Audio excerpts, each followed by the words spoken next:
Right, you're going to join us. We're just down here at Inchcape Volkswagen in Swindon, and we're just going to look at the new VW ID Buzz. So this is Volkswagen's new fully electric MPV retro style van. Join us now and we'll have a look around. Now, we're not experts on this. This is the first time we've seen it, so we're sort of seeing it along with you. But let's go inside, let's jump in it, and let's have a look.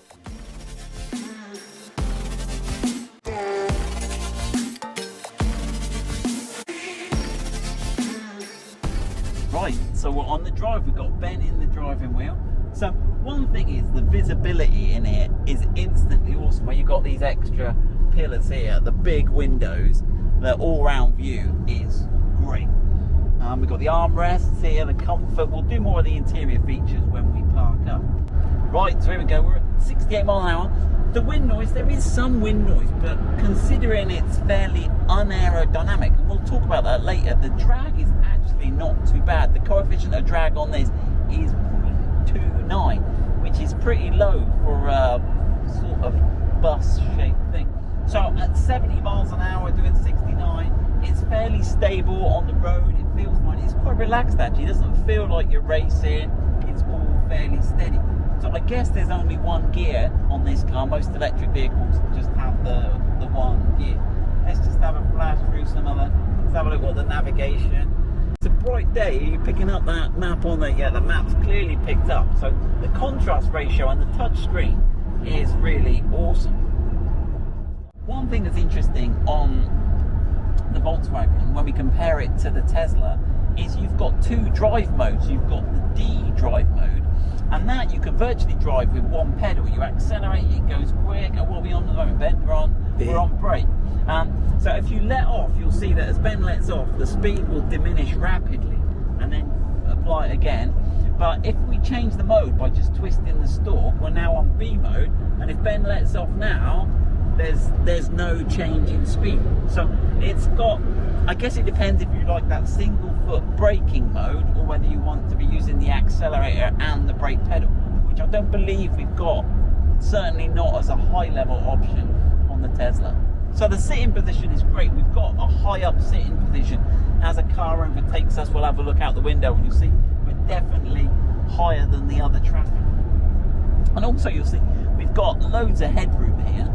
In fact, Zach was nearly standing up in the back earlier. And again, when we stop, we'll jump around the inside and take a look. So let's have a look at the outside of the VW Buzz. So the front, we'll have a look. We'll open the front in a minute, but we do have a front here. We've got this front bumper here, which has got this sort of tricky pattern on. I think the radar is mounted, this block here is the radar block. It's mounted a lot lower than on the Defender. I'm not sure why they didn't mount it higher up.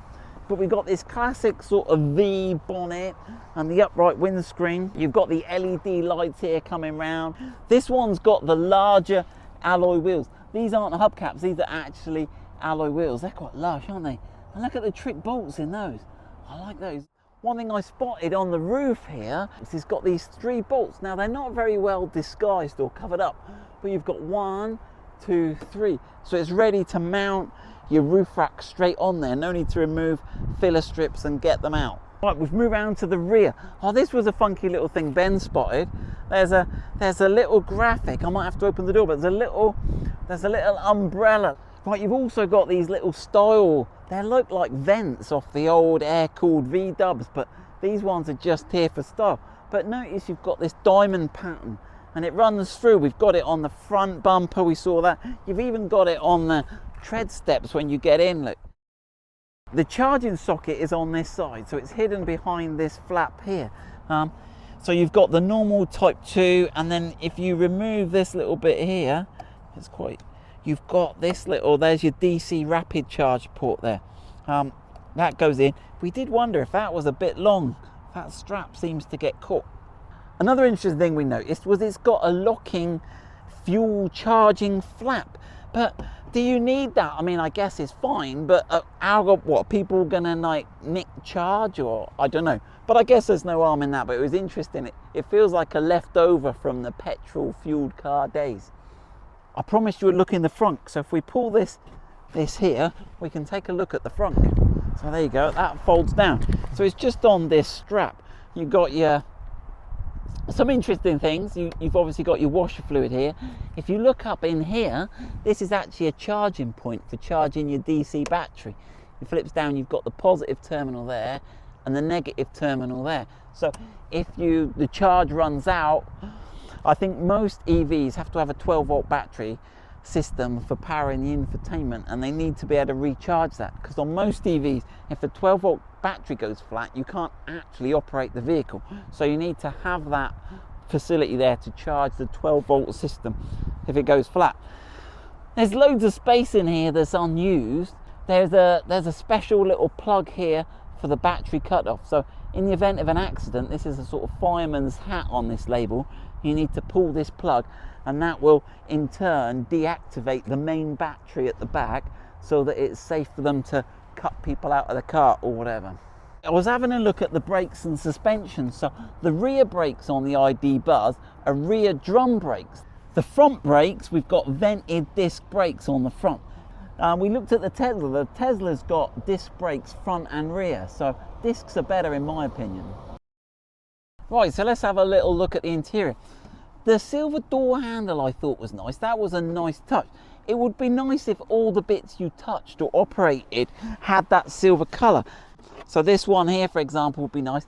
This vehicle is a 5-seater. I don't think they've brought out a 7 or more seat or 7 or 8-seater yet. So we've just got the seats in the front. We've got the 3 seats in the back. You've got the ISOFIX seat brackets mounting here for if you want to put the kiddie seats in. In terms of folding the seats down, they don't do a fold and flip. They just do a fold like so. And this one has got this boot floor option, this raised boot floor that gives you a level platform, but this is sort of an optional extra on some packs.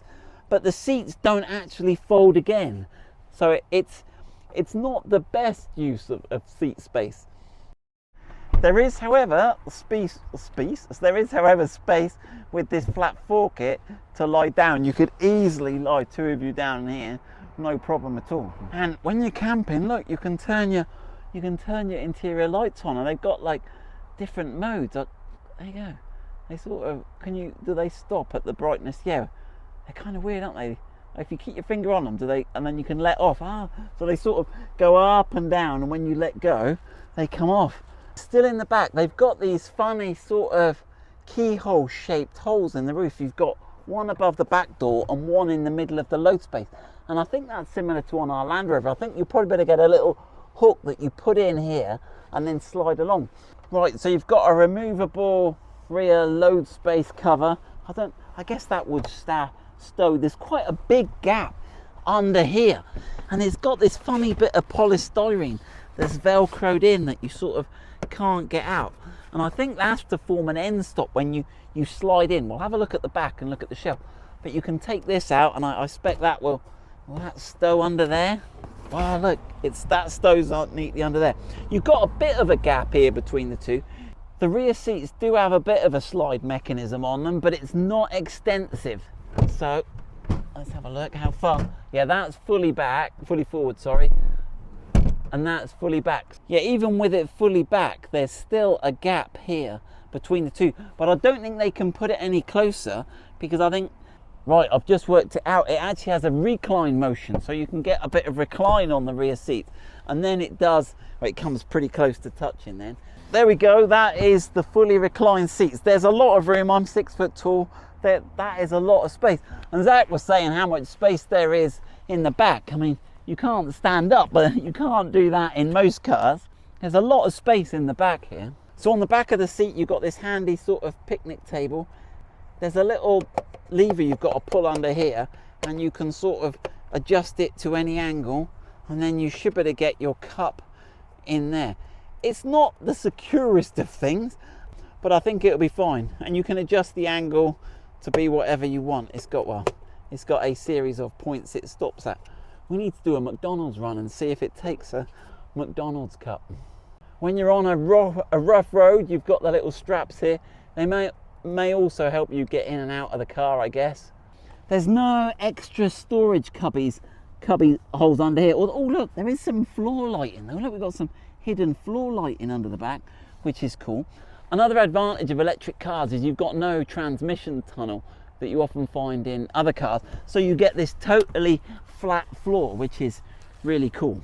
Right, so as well as having adjustable armrests in the front here, we'll put those out the way. You've got this buzz box. So this is a little area you could use it to put your cups or whatever. This is quite cool. Look, the dividers that are movable, it's an ice scraper. So you've always got an ice scraper in the car. And then this second one is a tinny opener. This box here actually unclips. If we press this down here, you can undock this and take it out. Oh look, that's a storage drawer. Look, what we got on the side. Yeah, I got one on this side too, look. Look, so it's got a little map of the world, look, on the side. Look, there you go. Oh, and have we got a little Easter egg there, look. We got a little V-dub, look, he's travelling the world, bless him. So this is a, is it a double-ended box? Oh no, that one there is just a little, but there you go, that gives you a little dock there that docks onto those points there. How easy does it re-dock? Does it find its own way? Oh yeah, that's good, isn't it? One thing we're not sure about is this drinks holder at the front. Oh, there we go. Oh, yeah, initially we didn't think it opened full enough, but you've got to give it a bit of a push down. There we go. So we've got a double drinks holder in the front. We've got the extra drink holders in the side. Let's have a look. We do have a front glove box. So there we go. What does it come with? It's come with a first aid kit and things. So you've got a little bit of space there. They got the switch there for turning off the passenger airbag when you've got little ones in there. And there we go. There's so you can get a drink in there. And there's the USB charger port we saw before. Right, let's go and have a look at this rear floor. So in the back, you've got this sort of flat floor system, and you can see it's bolted in here, and you can take this out. And it's obviously got this first part here, and it's got like these sort of gas struts, so you can have it in two positions. But the second piece doesn't. The second piece seems fairly fixed into place. Let's just whip it out quickly.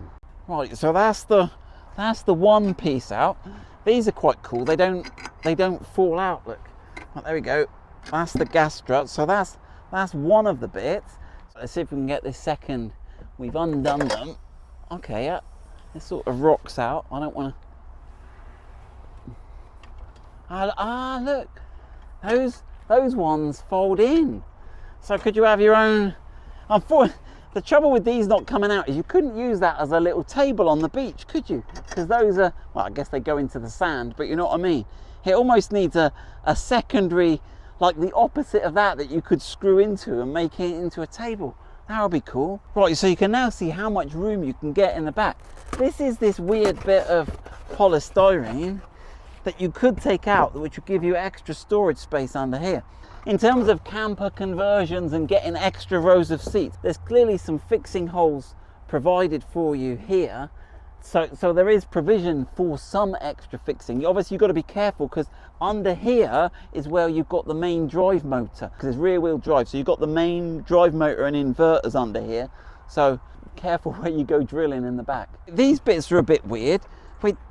You sort of want to pull these and you can, but I don't know what they do.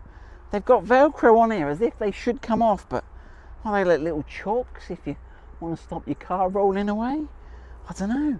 And it sort of bends in the middle. Got no idea what that is, but they sort of pop back here. Okay, and they definitely clip back on. And I did wonder if there was a jack or any storage in here, but there's quite a lot of room in there, but there's no jack on that side. No, we got no. Oh, there's another thing here you can pull to kill the battery for the fireman.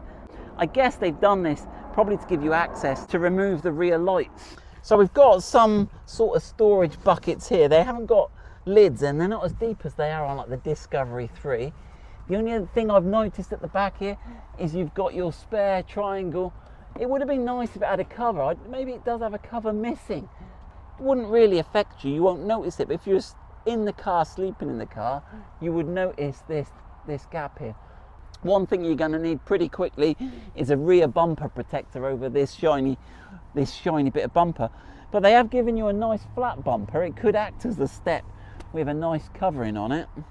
Just wanted to show you what the boot looks like with the false floor removed and the seats folded flat. Now that's as flat as the seats fold, so you've got this step, so you couldn't sleep in that. So you can see why the false floor would be good. It gives you some storage. The only other thing I would say about that flat floor, it would be good if that larger portion opened up.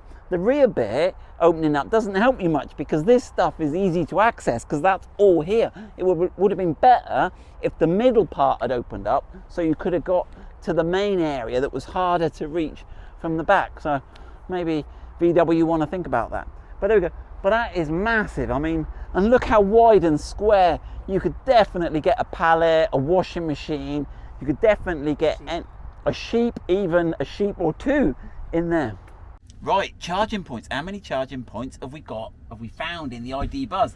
There's one hidden just behind the rear view mirror up here. There's two in this driver console here.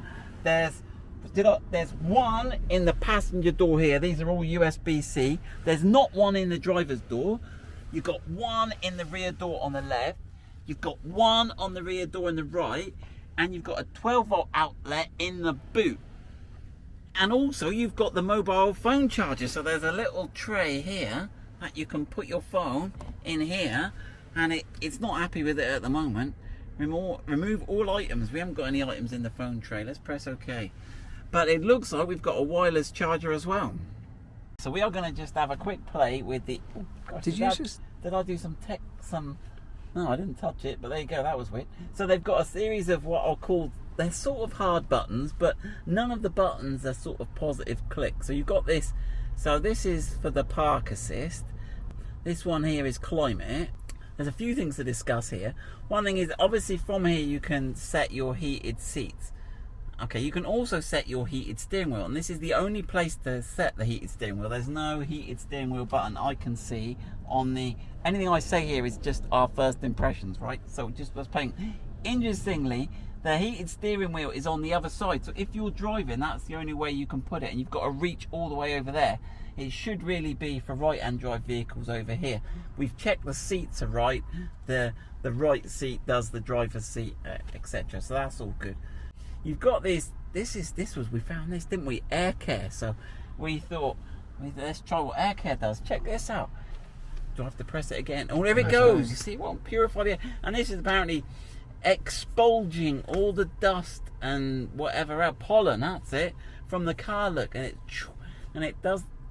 I keep doing that. Has it got like a gesture thing?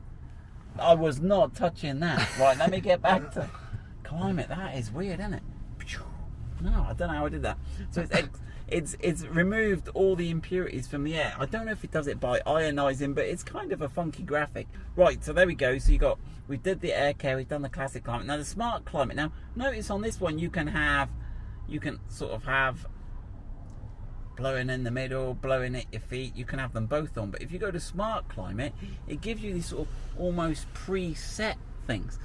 Now notice on smart climate we've still got the heat, but we've lost the steering wheel, have we? Yeah.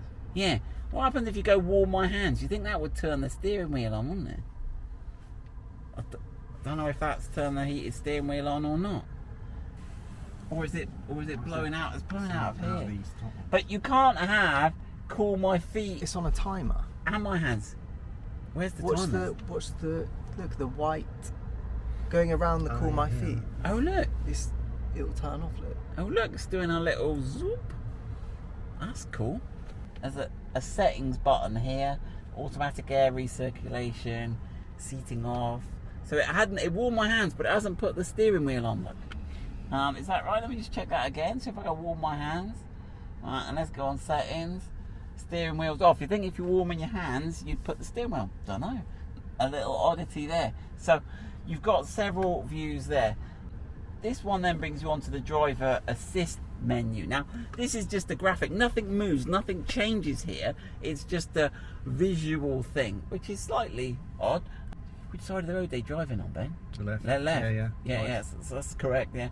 So if you press the sign, it tells you if you want the speed sign warning on. If you press the car in front, it will do the adaptive cruise control, which is where it follows at a preset distance, and you can set the distance it follows at. If you select this zone, this is your protection zone for your emergency braking, it sets that. So that's fairly intuitive. If you press the coffee cup, it does the driver alert system, which detects mysterious things and tells you you're about to fall asleep. And then we go on to the mode button. So here you can have a series of driving modes. Eco, which I guess reduces your air conditioning, we'll see, and then comfort. I keep doing that, or does it just revert after a period of time? I don't know.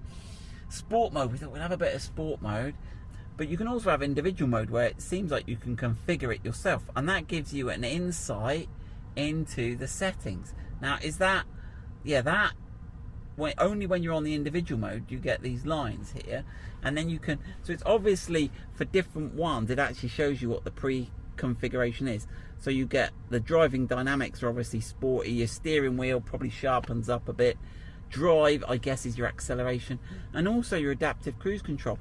As you move out a lane and it can go quicker, it must get you up to speed quicker than it would normally. The air conditioning is on comfort, but we worked out that on eco mode it reduces your air conditioning. So they're your main buttons there. Then on this next row, this was interesting. You'll notice this on-off button. Now this on-off button, because we were thinking we've got everything on it. Look, I'm in park, we're all sat in the car, we've got this is on, the fans are blowing. If I turn the radio up, we've got the radio on. Now if I go, oh, it's taken me out of it. If I turn this off, it turns the radio off, the fans are still going, everything's still going. So we thought, what if we were waiting for the kids that they're at Scouts or whatever, and you're just waiting to pick them up?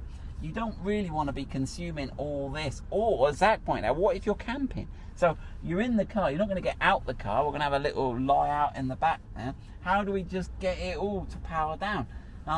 We've worked out that if you go into climate, you can turn the climate off, but this is interesting. Look, if I put the heated seat on, okay, it leaves the heated seat off. So it hasn't turned all the climate off, it just seems to turn the fans and perhaps the air conditioning off.